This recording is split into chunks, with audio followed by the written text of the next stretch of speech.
Hi guys! Welcome back to my YouTube channel at ngayon nga ay nandito kami ng aking asawa sa BGC para magbalik ng kanyang gamit sa dati niyang work.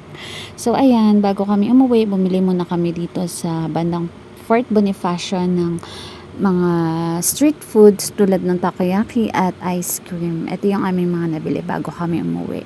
Nagustuhan ko yung takoyaki nila dito guys kasi ang sarap, ang daming laman sa loob. Medyo may kamahalan siya pero ang sarap nung pagkagawa ng takoyaki nila. Legit yung sarap niya. Sabi ko nga sa kanya kapag babalik kami dito, bibili ako ulit ng takoyaki kasi nagustuhan ko talaga yung takoyaki dito. Ayan, dito lang yan makikita sa gilid ng Bonifacio High Street. Yung mga titinda ng mga street foods. Tapos marami pang pagpipilian dyan.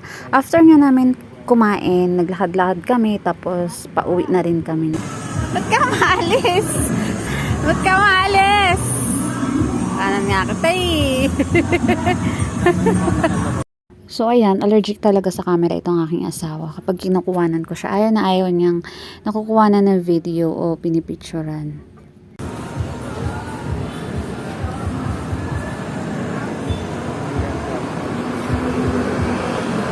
Ayan, nagpicture-picture lang din sandali. Tapos habang nag-aantay ng Grab, naglakad-lakad muna kami ditong banda sa malapit sa may fountain.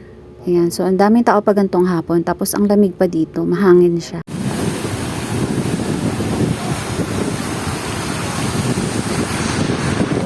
Ayan guys, kung makikita nyo ang daming tao sa likuran, pasyalan to ng mga tao kapag hapon. Mas maraming tao dito pag hapon at kapag ipin kaysa sa umaga. Ayan guys, so feeling mo nasa ibang bansa kapag nandito ka sa BGC. Habang inaantay namin yung sasakyan, naglalakad-lakad lang kami. Ayan yung asawa ko, nag-emote-emote na siya sa camera at hindi na siya umiiwas.